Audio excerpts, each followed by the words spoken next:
അത്യുന്നതനായ ദൈവത്തിൻ്റെ ഉന്നതമായ നാമം വാഴ്ത്തപ്പെടുമാറാകട്ടെ. ഇന്നത്തെ നമ്മുടെ തിരുവചന വായന ഭാഗം 1 ശമൂവേലിൻ്റെ 1-ാം അധ്യായം മുതൽ 3-ാം അധ്യായം വരെയുള്ളതായ ഭാഗങ്ങളാണ്. 1 ശമൂവേലിൻ്റെ ആദ്യ 3 അധ്യായങ്ങൾ ഇസ്രായേലിൻ്റെ ചരിത്രത്തിലെ ഏറ്റവും നിർണായകമായ വഴിത്തിരിവുകളിലൊന്നാണ്.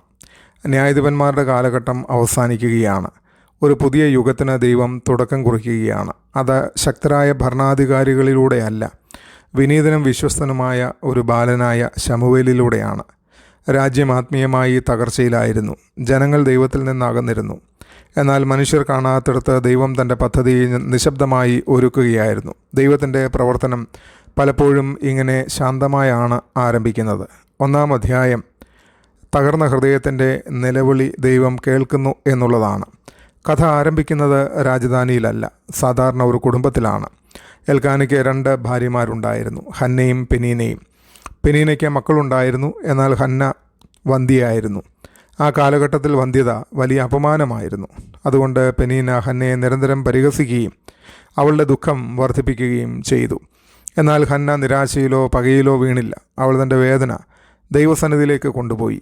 ശീലോവിൽ അവൾ ആത്മാവിൻ്റെ ആഴങ്ങളിൽ നിന്ന് ദൈവത്തോട് പ്രാർത്ഥിച്ചു. അവളുടെ അധരങ്ങളിൽ ചലിച്ചെങ്കിലും ശബ്ദമുണ്ടായിരുന്നില്ല. ഏലി പുരോഹിതൻ അവളെ തെറ്റിദ്ധരിച്ച് മദ്യപിച്ചവളാണെന്ന് കരുതി. എന്നാൽ ഹന്ന ശാന്തതയോടെ പറഞ്ഞു, ഞാൻ എൻ്റെ ഹൃദയം യഹോവയുടെ സന്നിധിയിൽ പകർന്നുകൊണ്ടിരിക്കുകയാണ്. ഇവിടെ ഒരു മഹത്തായ ആത്മീയ സത്യം നാം പഠിക്കുന്നു. ദൈവം കേൾക്കുന്നത് വാക്കുകളുടെ ഉച്ചത്തിലുള്ള ശബ്ദമല്ല, ഹൃദയത്തിൻ്റെ ആത്മാർത്ഥതയാണ്. ഹന്ന ഒരു നേർച്ച നേർന്നു. ദൈവം ഒരു മകനെ നൽകിയാൽ അവനെ ജീവിതകാലം മുഴുവൻ ദൈവസേവനത്തിനായി സമർപ്പിക്കാമെന്ന് അവൾ വാഗ്ദാനം ചെയ്തു. ദൈവം അവളുടെ പ്രാർത്ഥന കേട്ടു. ശമൂവേൽ ജനിച്ചു. കുഞ്ഞ് മുലകുടി മാറിയ ശേഷം ഹന്ന തൻ്റെ വാഗ്ദാനം അനുസരിച്ച് അവനെ ശീലോവിൽ യഹോവയുടെ സന്നിധിയിൽ സമർപ്പിച്ചു. ഇവിടെ യഥാർത്ഥ വിശ്വാസത്തിൻ്റെ സൗന്ദര്യം നാം കാണുന്നു. ദൈവം നൽകിയ അനുഗ്രഹത്തെ ദൈവത്തിന് തിരികെ സമർപ്പിക്കാൻ തയ്യാറാകുന്ന ഹൃദയമാണ് യഥാർത്ഥ സമർപ്പണം. 2-ാം അധ്യായം മനുഷ്യരുടെ പ്രതീക്ഷകളെ ദൈവം മറിച്ചിടുന്നു എന്ന് കാണുന്നു. ഈ അധ്യായം ഹന്നയുടെ സ്തുതിഗാനത്തോടെയാണ് ആരംഭിക്കുന്നത്. അവളുടെ സന്തോഷം ഒരു മകനെ ലഭിച്ചതിൽ മാത്രമല്ല, ദൈവത്തിൻ്റെ സ്വഭാവം അവൾ അനുഭവിച്ചതിലുമാണ്. ദൈവം വിശുദ്ധനും പരമാധികാരിയുമാണെന്നും നീതിമാനാണെന്നും അവൾ പ്രഖ്യാപിക്കുന്നു. അവൾ പറയുന്നു, അഹങ്കാരികളെ ദൈവം താഴ്ത്തുന്നു, താഴ്മയുള്ളവരെ ഉയർത്തുന്നു, ദരിദ്രരെ പൊടിയിൽ നിന്ന് ഉയർത്തുന്നു, സ്വന്തം ശക്തിയിൽ ആശ്രയിക്കുന്നവരെ ലജ്ജിപ്പിക്കുന്നു. ഈ ഗാനം ഒരു വലിയ ബൈബിൾ സത്യം നമ്മെ പഠിപ്പിക്കുന്നു. ലോകം ശക്തിയെയും സ്ഥാനത്തെയും മാനിക്കുമ്പോൾ ദൈവം താഴ്മയുള്ളവരെയും അവനിൽ ആശ്രയിക്കുന്നവരെയും ഉയർത്തുന്നു. ഇതിനിടയിൽ മറ്റൊരു ചിത്രം നാം കാണുന്നു. ഏലിയുടെ പുത്രന്മാരായ ഹൊഫ്നിയും ഫിനേഹാസും പുരോഹിതന്മാരായിരുന്നെങ്കിലും അവർ ദൈവത്തെ ഭയപ്പെട്ടില്ല. അവർ യാഗങ്ങളെ അവഹേളിച്ചു, ജനങ്ങളെ ചൂഷണം ചെയ്തു, വിശുദ്ധ ശുശ്രൂഷയെ അശുദ്ധമാക്കി. മറുവശത്ത് ബാലനായ ശമൂവേൽ നിശബ്ദമായി യഹോവയുടെ സന്നിധിയിൽ വിശ്വസ്തയോടെ ശുശ്രൂഷ ചെയ്തു. ഇവിടെ ദൈവം നമ്മെ പഠിപ്പിക്കുന്നത് ഇതാണ്: ദൈവം പദവിയെ നോക്കുന്നതില്ല, ഹൃദയത്തെയാണ് നോക്കുന്നത്. ഏലി തൻ്റെ പുത്രന്മാരെ ശാസിക്കാതിരുന്നതിനാൽ അവൻ്റെ കുടുംബത്തിന്മേൽ ദൈവത്തിൻ്റെ ന്യായവിധി പ്രഖ്യാപിക്കപ്പെട്ടു.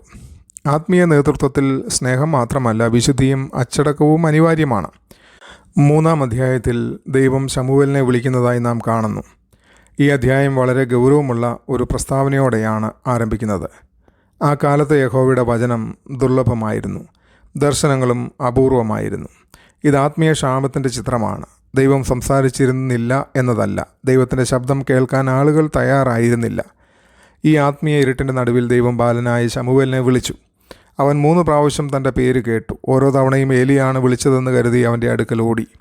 അവസാനം ഏലിക്ക് മനസ്സിലായി യഹോവയാണ് ശമൂവേലിനെ വിളിക്കുന്നത്. അപ്പോൾ അവൻ ശമൂവേലിനോട് പറഞ്ഞു, യഹോവയെ അരുളി ചെയ്യണമേ, അടിയൻ കേൾക്കുന്നു എന്ന് പറയുക. ഇതോരോ വിശ്വാസിയുടെയും ജീവിത മന്ത്രമായിരിക്കണം. ദൈവം ശമൂവേലിന് എളുപ്പമുള്ള സന്ദേശമല്ല, ഏലിയുടെ കുടുംബത്തിന്മേലുള്ള ന്യായവിധിയുടെ സന്ദേശമാണ് നൽകിയത്. ബാലനായിരുന്നിട്ടും ശമൂവേൽ സത്യം മറച്ചു വെച്ചില്ല. ദൈവം പറഞ്ഞതുപോലെ അവൻ വിശ്വസ്തയോടെ അറിയിച്ചു. അധ്യായത്തിൻ്റെ അവസാനം ദൈവം ശമൂവേലിനോട് കൂടെ ഉണ്ടായിരുന്നു. അവൻ പറഞ്ഞ വചനങ്ങളിലൊന്നും നിലത്തു വീണില്ല. ഇസ്രായേൽ മുഴുവൻ അവൻ യഹോവയുടെ പ്രവാചകനാണെന്ന് തിരിച്ചറിഞ്ഞു എന്ന് രേഖപ്പെടുത്തിയിരിക്കുന്നു. ഈ 3 അധ്യായങ്ങൾ നമ്മെ പഠിപ്പിക്കുന്നത് ദൈവം തൻ്റെ വലിയ പ്രവർത്തനങ്ങൾ പലപ്പോഴും നിശബ്ദമായി ആരംഭിക്കുന്നു എന്നതാണ്. രാജ്യം മുഴുവൻ രാഷ്ട്രീയവും ആത്മീയവുമായ പ്രതിസന്ധിയിലായിരുന്നപ്പോൾ ദൈവം ഒരു പ്രാർത്ഥിക്കുന്ന അമ്മയിലൂടെ തൻ്റെ പ്രവാചകനെ ഒരുക്കുകയായിരുന്നു. ഹന്നായുടെ സ്വകാര്യ പ്രാർത്ഥന ഒരു രാജ്യത്തിൻ്റെ ചരിത്രം മാറ്റിമറിച്ച ശുശ്രൂഷകനെയാണ് ജനിപ്പിച്ചത്. ശമൂവേൽ നമ്മെ പഠിപ്പിക്കുന്നത് ദൈവം അന്വേഷിക്കുന്നത് കഴിവുള്ളവരെയല്ല, കേൾക്കാനും അനുസരിക്കാനും തയ്യാറുള്ള ഹൃദയങ്ങളെയാണ്. ഏലിയുടെ പുത്രന്മാർ നമ്മെ മുന്നറിയിപ്പ് നൽകുന്നു.